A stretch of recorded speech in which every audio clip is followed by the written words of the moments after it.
오늘 미국에서 대사건이 터졌습니다. 지난 4월 초 미중 관세 전쟁 이후에 폭락했던 미국의 주식시장이 오늘 하루 만에 대폭등하면서 금융사의 길이 남을 역사를 기록했습니다.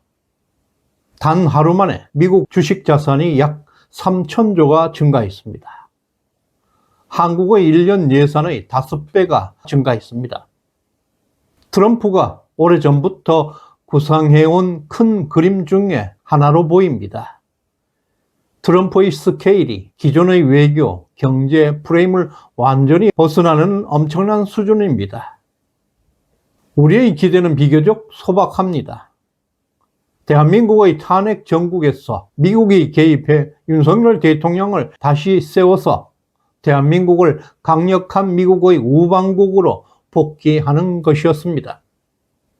그러나 트럼프가 바라본 무대는 전혀 달랐습니다. 지금 미국에서 벌어지고 있는 일련의 흐름들을 보게 될 때 수원연수원에서 적발된 중국 간첩단은 단순한 국내 안보 사안은 아니었습니다. 그것은 세계 질서를 다시 짜는 글로벌 리셋 핵심 아젠다로 사용되고 있습니다. 더 이상 대한민국 하나만을 구하는 불쏘시개가 아닐 것입니다. 트럼프는 지구 전체를 재설계하는 문명의 대전환이 시작되었습니다. 우리 인간이 이해할 수 있는 과거의 세계는 철저하게 인과관계에 따라서 움직입니다. 그러나 세상에는 이유는 있는데 결과가 나타나지 않는 일들이 흔히 존재합니다.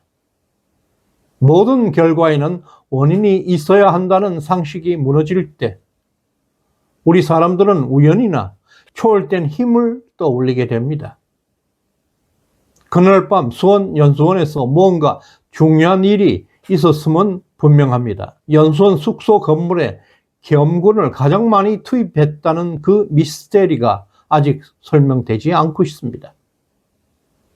그 안에서 발생했던 원인은 분명히 있었는데 세상은 그 결과를 아직 보지 못했습니다. 이처럼 우리가 본 것은 물결인데 실제로 그것은 바람이었습니다. 윤 대통령은 물결을 보지 말고 바람을 보라고 말했습니다. 바로 이 말이 이번 영상의 핵심 주제입니다. 실패와 고난을 겪은 사람만이 이 말의 무게를 알 수가 있습니다. 어제 5월 11일 미국과 중국은 스위스 제네바에서 관세 무역 협상을 최종 타결 지었습니다. 이 협상은 세계 자본시장의 전체를 뒤엎는 거대한 전환점이 되고 있습니다. 미국 주식시장은 즉시 폭등했습니다. 전 세계는 그 바람의 세기가 얼마나 강한지 체험하고 있습니다. 오늘 5월 12일 미국 주식시장은 체제 전환이라는 표현이 어울릴 만큼 이례적인 폭등세를 기록했습니다. 나스닥은 4.3%포인트나 급등했고 다우지수는 무려 1100포인트 뛰어 올랐습니다. 트럼프가 관세 전쟁을 선포한 직전 수준까지 완전 회복했고 S&P 500도 3.3%포인트 상승해서 시장 전반이 일제히 폭등했습니다. 하루 동안 미국 3대 주식시장의 시가총액은 총 3,000조 원이 증가했습니다. 애플 6.3%포인트, 테슬라 6.7%포인트, 아마존, 엔비디아 등 주요 핵심 기술주들이 모두 5% 이상 급등하면서 상승세를 주도했습니다. 그 반대로 공포지수 VIX 지수는 16% 넘게 급락했습니다. 시장의 낙관 심리가 뚜렷하게 나타났습니다. 도대체 무엇이 이런 현상을 만들었는가? 지금 글로벌 질서와 패권 구조에 무슨 일이 벌어지고 있는가? 미국의 50조 달러 규모에 해당하는 미국의 자본시장이 어떻게 하루 만에 방향을 틀면서 초강세장으로 진입하고 있는가? 이러한 현상은 수급 변화나 정부 정책의 효과로 설명될 수가 없습니다. 정부가 시장을 움직이는 것이 아니라 더 큰 무언가가 시장의 방향을 틀고 있음을 알리고 있습니다. 이번 미중 관세 협상에서 미국 측 수석 협상단장을 맡았던 인물이 바로 스콧 베센트 재무장관입니다. 그는 전통적 관료는 아니었습니다. 원래 극좌 금융권의 상징이었던 조지 소로스의 퀀텀 펀드에서 최고 투자 책임자로 맡았던 인물입니다.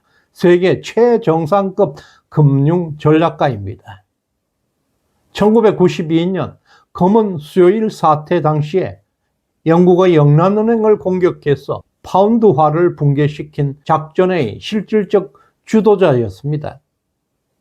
그런 그가 작년에 좌파에서 전향해서 트럼프 캠프에 합류한 것입니다.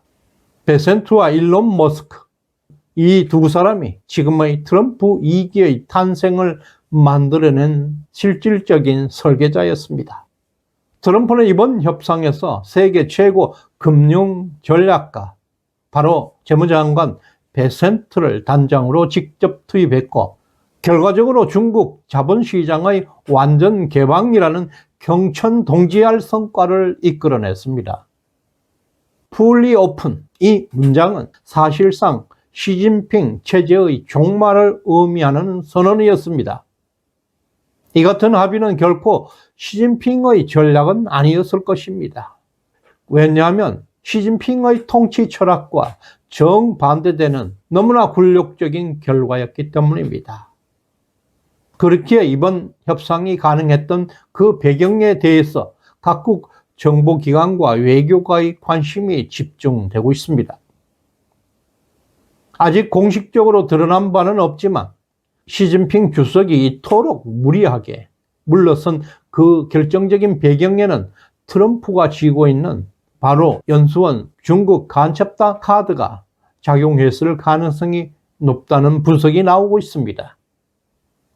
이 카드는 중국 내부의 정통성과 체제 기반을 완전히 붕괴시킬 수 있는 핵폭탄이 되고 있습니다. 그것을 한국이 만들어낸 것입니다. 실제로 이 사건이 본격적으로 공론화되게 되면 중국은 제2의 소련처럼 내부에서 무너질 수밖에 없는 것입니다. 그동안 중국은 자본시장만큼은 철통방어해온 영역이었습니다. 그 자본시장을 외국 자본에 전면 개방한다는 것은 사실 중국 공산당 체제가 스스로 통제력을 상실했다는 것을 의미합니다. 왜 자본시장 개방이 시진핑 체제의 붕괴를 의미하는가? 중국 공산당 전체주의 정권이 유지되는 핵심 기둥은 대체로 4가지가 있습니다. 첫 번째, 정보 검열. 두 번째, 통계 조작. 세 번째, 자본 이동 통제. 넷째, 권력층의 조직적 부패 카르텔입니다. 이 4가지는 전체주의 국가를 지탱하는 필수 조건이자 체제를 유지하는 생존 방식입니다. 그런데 자본시장이 개방되게 되면 상황은 완전히 달라지게 됩니다. 외국 자본이 대규모로 유입되고 국제 회계 기준이 강제로 적용됩니다. 그 순간부터 중국의 실업률, 성장률, 부채 비율 등등 각종 국가 통계 조작이 원천적으로 불가능해집니다. 위안화 환율도 변동환율제로 전환되어야 하고 통화 정책 전반에 외부 견제가 개입하게 됩니다.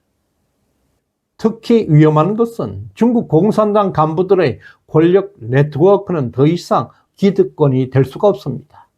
글로벌 투자자들의 투명한 평가 대상이 되어야 합니다. 결국 자본시장 개방이라는 것은 통제의 핵심 수단을 스스로 내려놓아야 합니다. 그것은 곧 공산당 통치의 종말을 뜻합니다. 이번 중국의 자본시장 개방이 실제로 이행될 경우에는 그 결과는 제2 소련의 붕괴로 이어질 가능성이 매우 높아졌습니다. 과거 소련 역시 고르바초프의 개혁과 개방을 시도한 끝에 정보 통제가 첫 번째로 무너졌고 그 결과 당 간부들은 기득권을 지키기 위해서 서로 먼저 이탈하려고 했습니다. 그 다음에 국민들은 자유를 요구하게 됩니다. 체제는 외부 압력에 의해서 붕괴되는 것이 아니라 바로 내부 균열로 무너졌고 결국 스스로 자멸의 길을 걸어갔습니다. 중국 역시 같은 길을 밟게 될 것입니다. 자본시장의 개방은 정보의 통제와 권력 카르텔의 붕괴의 촉매제입니다. 따라서 이번 미중 관세 협상은 1987년 프라자 합의를 넘어서는 의미를 가지고 있습니다. 당시 프라자 합의는 일본을 상대로 한 환율 조정 수준에 불과했습니다. 그러나 이번 중국과의 풀리 오픈 선언은 시진핑 체제를 근본적으로 무너뜨릴 수 있는 결정적 방아쇠가 될 것입니다. 미국은 중국을 16개 국가로 분할시키는 중국 다극화 전략을 실행에 들어가고 있습니다. 그리고 미국의 이 같은 전략은 단지 중국만을 겨냥한 것이 아니라 그 원대한 구상 속에서는 한국에 대한 메시지도 담겨 있습니다. 미국은 지금 한국에 은밀한 신호를 보내고 있습니다. 이번 대선에서 김문수가 승리할 것입니다. 미국 핵심 전략가 고든 창은 선관위를 향해서 명확하게 경고장을 보내고 있습니다. 부정선거는 미국이 감시하고 있다. 더 이상 선거 부정은 숨길 수 없는 국면으로 접어들고 있다고 강력하게 경고하고 있습니다. 앞으로 여론조사에 주목하면 그 결과를 알 수 있을 것입니다. 시대정신연구소에 후원해주신 석범님 진심으로 감사드립니다. 구독, 좋아요 꾹 눌러주시길 바랍니다. 고맙습니다.